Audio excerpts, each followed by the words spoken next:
जुबैरी साहब, आपके ख्याल में कोई रास्ता मौजूद है हुकूमत के पास, कानूनी रास्ता, अदालत से होता हुआ रास्ता, अगर वो पीटीआई के इस मुतालबे को मानना चाहे कि इमरान खान को रिहा करें, तो क्या उनके पास ये लीगल ऑप्शन मौजूद है, वो कर सकते हैं? आसिफ भाई ने, हमारे जो सदर साहब हैं, उन्होंने बड़ी सही बात कही। उनके पास लीगल ऑप्शन ये है कि उनके ऊपर जो जाली केसेस सारे इन्होंने बनाए हुए इमरान खान साहब पे, उसको विड्रॉ कर लें। आप जानते हैं कि जहां उनकी वो रिहाई होने वाली होती है, रिहाई हो जाती है, बेल मिल जाती है, एक नया मुकदमा मिल जाता है जिसमें रिमांड लिया हुआ इन्होंने।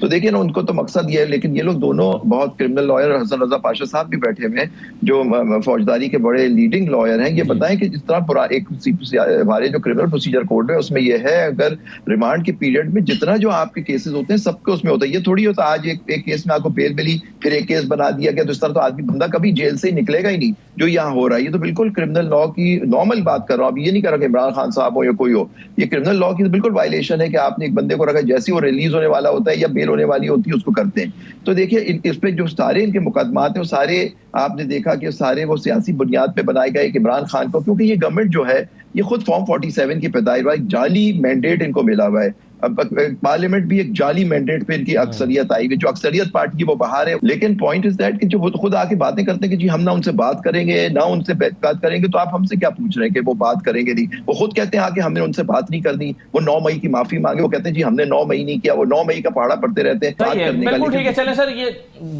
ये तो जुबैर साहब है ना, लेकिन मसला इसमें यह है कि हम जो सवाल उठा रहे हैं बुनियादी वो ये है कि अगर हुकूमत आज फैसला करती है कि मुतालबा मानना है, तो उसके पास एक होता है ना कि उसके पास रास्ता ही ना हो, वो कहे कि जी हमारे पास तो कोई रास्ता ही नहीं है, ये तो अब अदालत कैसे रास्ता नहीं है? दूसरी बात है उनके खुद हमारी कॉन्स्टिट्यूशनल बेंचेस ने चीफ जस्टिस पाकिस्तान ने कल एब्सटेन किया है, उन्होंने वोट नहीं दिया।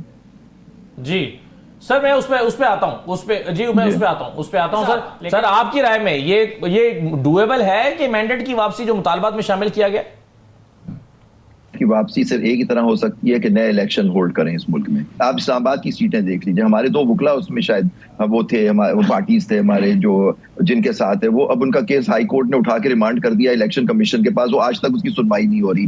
ट्राइब्यूनल बने हुए हैं, वो एप्लीकेशन देते हैं कि जी हमें जज नहीं चाहिए, हमें जो कोर्ट रिटायर्ड जजेस के सामने जो केस लगे उसमें हमारा केस भेज दिया जाए, ताकि वो वहां से, वो समझते हैं उनको वहां से जो जीते, जो फॉर्म 47 वाले, वो समझते हैं कि वो जो रिटायर्ड जजेस जो अपॉइंट हुए उनसे उनको रिलीफ मिल जाएगी और जो जीते हुए लोग हैं वो हार जाएंगे। तो इस तरह की without a fresh election, free and fair election, इस पे पीटीआई को पीछे नहीं हटना चाहिए। मैं समझता हूं कि ये देखिए मैंडेट, ये क्योंकि ये अवाम का मैंडेट चोरी हुआ था, ये पीटीआई का मैंडेट चोरी नहीं हुआ, ये अवाम का मैंडेट जो है, they have no right to give up. कि जो अवाम का मैंडेट है, अवाम का मैंडेट जिन्होंने चोरी किया उनको कटहरे में भी लाने की जरूरत है कि किस तरह से आपने अवाम का मैंडेट चोरी किया। 70 अरब रुपए आपने कहा इस इलेक्शन पे लगे। ओनली वे है कि इस मुल्क के अंदर इस्तेहकाम उसी वक्त आ सकता है हमारे मुल्क में जो तबाही की तरफ जा रहा है। हर तरह से जुडिशरी को तबाह कर दिया, कंट्रोल कर लिया, डेमोक्रेसी, पार्लियामेंट कंट्रोल हो गई, हुकूमत कंट्रोल्ड है। तो अब हमारी डेमोक्रेसी है ही कहाँ, जमहूरियत कहाँ है? बिल्कुल सही है। कि आपके ख्याल में ये मुमकिन है 26वीं तरमीम का खात्मा, जिस पर एक 2/3 मेजोरिटी के साथ एक कंसेंसस डेवलप हुआ है? अगर पार्लियामेंट का 2/3 अक्सरियत से एक तरमीम करने का भी इख्तियार नहीं बचा, तो फिर पार्लियामेंट का इख्तियार ही क्या है? फिर पार्लियामेंट है ही क्यों? ये बुनियादी सवाल उठेगा नहीं अगर इसको खत्म कर दिया जाए तो? देखिए, ये कोई जो लिखा नहीं आया हदीस नहीं है। पार्लियामेंट को हर दफा आईनी तरमीम करनी है। आईनी तरमीम सिर्फ और सिर्फ लाई गई है अदलिया को कंट्रोल करने के लिए। और ये जिस तरह से तरमीम पास हुई थी, आपने देखा वो जो 2 सेनेटर्स थे उनके जो अख्तर मैंगल साहब के, जिस तरह से वो लाए गए, फिर वो जिस तरह से पिछले चीफ जस्टिस साहब जो थे, जो अभी बड़ी तारीफ हो रही थी उनकी, वो जिस तरह से उन्होंने वो केस टेकअप किया, रिव्यू किया और कहा कि वो जो इन मुनहरिफ इरकान होंगे उनके वोट काउंट होंगे। तो जो लोटों के वोट भी उन्होंने काउंट करवाए। उसके बाद क्योंकि सितंबर में फेल हुए थे, फिर ये तरमीम आई। वो 57 उसमें थे शायद, फिर 22 हो गए उसके अंदर। लेकिन मेन जो इशू था, ये जो कॉन्स्टिट्यूशनल बेंचेस, उन्होंने पहले तो कॉन्स्टिट्यूशनल कोर्ट बन रहा था, उसको खत्म करके उन्होंने कॉन्स्टिट्यूशनल बेंच कोर्ट के अंदर एक कोर्ट बना दिया। उसका जो हेड होगा वो अपनी मर्जी से वो कोर्ट चलाएगा। कोर्ट के अंदर चीफ जस्टिस की कोई सच पावर नहीं होगी, बिल्कुल खत्म कर दी गई है पावर उनकी। तो ये सारी चीजें हैं। तो आप देखिए कि तो ये जो बेंचेस बनी है उस तरह लिहाज से, जब तक ये तरमीम खत्म नहीं होती या कोर्ट उसको, अब देखिए लोगों ने चैलेंज किया उसको। आज ये हाल है कि उन केसों के आज तक नंबर नहीं लगाए गए अगर भाई कॉन्स्टिट्यूशनल बेंच है, इसको वहां चलना है फुल कोर्ट, क्योंकि एक जज साहब की ऑब्जर्वेशन ये भी आई कि अब तो फुल कोर्ट ही है, कॉन्स्टिट्यूशनल बेंच ही फुल कोर्ट है। तो ठीक है, आप है, लेकिन आप उसको सुनिए, आप उसको फैसला करें, लेकिन आज तक उन पे नंबर तक नहीं लगाए। तो पता नहीं ये उसको, तो फिर एक तरीका और तरीका यही है कि पार्लियामेंट उसको खत्म करे, क्योंकि देखिए हमारा मुद्दा ये है कि कोई आईनी तरमीम ये नहीं हो सकती जो एक पावर, जो एक कॉन्स्टिट्यूट पावर होती है जैसे यहाँ अदलिया, उसकी पावर को खत्म कर दे। ये पार्लियामान को किसने हक दिया हुआ है कि कोर्ट को इस तरह से उसकी पावर को खत्म कर दे, एक कोर्ट आईनी अदालत बना दे, कोर्ट के अंदर बना दे, उसको सुप्रीमेसी दे दे सब चीजों पे और बाकी जजों को फारिग कर दे। और यही सिंध में हुआ है। देखिए बाकी कहीं रेजोल्यूशन पास नहीं किसी और सूबे में, सिंध में सबसे पहले रेजोल्यूशन पास हुई और ये बेंचेस भी बन गई। और आप देखिए जजेस हमारे सब मोहतरम है, लेकिन सारे सीनियर जजेस को उसमें से अलग कर दिया गया। जो बात मैंने नहीं कही होती, दूसरे जो आपके पार्टिसिपेंट्स हैं, मैं कहूंगा कि आप मुझे बताएं मैंने कब कहा कि कॉन्स्टिट्यूशनल कोर्ट होना चाहिए। मैंने हमेशा कहा कॉन्स्टिट्यूशनल कोर्ट, सारा पूरा सुप्रीम कोर्ट कॉन्स्टिट्यूशनल कोर्ट है। दूसरी बात है, कई जो जुडिशल कमीशन ऑफ पाकिस्तान है उसमें मेजोरिटी आपने पार्लियामेंट और अपने लोगों की दे दी, अटर्नी जनरल, वो कह रहे हैं कि आपने कॉन्स्टिट्यूशनल बेंच की हिमायत की थी कि आप हाफिज साहब कह रहे हैं कि आपने कॉन्स्टिट्यूशनल बेंच की हिमायत की थी।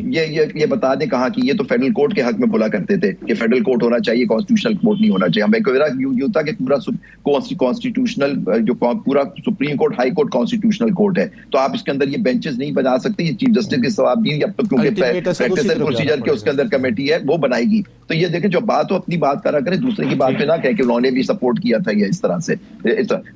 तीसरी बात जो आपने कही, पहली बात है के आगा साहब जो थे पीसीओ जज नहीं थे, लेकिन जज ने फारिग था और वो वापस आ गए। आपने प्रोसिक्यूटर जनरल भी रहे वो, तो अच्छे जज हैं। लेकिन आप देखिए और तीसरी बात, चीफ जस्टिस ऑफ पाकिस्तान जो है ना, कल उन्होंने एब्सटेन किया है, उन्होंने वोट नहीं किया खिलाफ, पता नहीं, मुझे नहीं मालूम, उन्होंने एब्सटेन किया। जो रिपोर्ट्स हमने अखबार में देखी और जो प्रेस रिलीज आई है उसमें। लेकिन आप देखिए जो सिंध बार काउंसिल के मेंबर हैं सब, वो सब एक पार्टी के सपोर्टेड लोग हैं।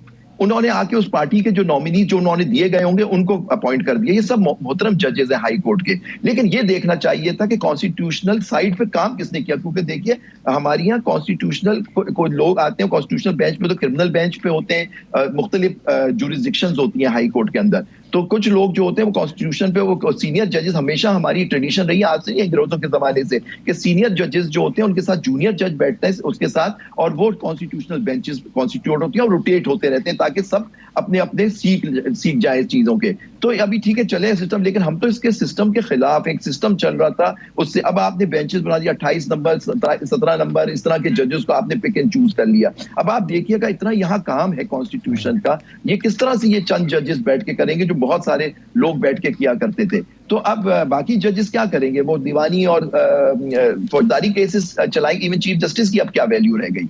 तो ये सारी चीजें जो इस तरह से हुई हैं, मैं समझता हूं ये सिस्टम को तबाह कर दिया, क्योंकि वो लोग चाह रहे हैं कि हमारा कोर्ट टोटल कंट्रोल हो जाए, जो वो काम करे। बेसिकली जो चीज खत्म हो गई इस मुल्क में सर, ये नोट कर लें, वो judicial review of administrative action, यानी कोई जो ये हुकूमत का जो काम होता है, ये चीजें होती हैं, उसको कोर्ट अब बैठ के नहीं देखेगी। अगर देखेगी भी तो उनके मनपसंद जजेस जो वो समझते हैं, इंशाल्लाह वो ऐसा नहीं होगा, लेकिन जो वो समझते हैं कि अब हमारे जो भी हम गलत काम करेंगे उसको कोई चैलेंज नहीं करेगा। अगर चैलेंज कर भी दिया गया तो जो समझते हैं कि जजेस हैं वो हमारे हक में फैसला करेंगे। वो देखिए, आप खुद देखिए, सबसे बड़ा जुल्म जो इस मुल्क के हुआ है कि जिनके सब आपके सारे केसेस हुकूमत के वक्त के खिलाफ होते हैं, चाहे कहीं लोकल गवर्नमेंट के खिलाफ होते हैं, वो अब वही फैसला करेंगे कि कौन उनके केसेस सुनेगा। तो वही हो रहा है कि जो उन्होंने अपने कहा कि अब हमारा केस जो आप करेंगे मेरे खिलाफ, उसको मेरे जो अपॉइंटेड जजेस हैं वो सुनेंगे और दूसरा जज नहीं सुन सकता। ये आपको एहसास ही नहीं है कि इस मुल्क के साथ कितना बड़ा जुल्म हुआ है।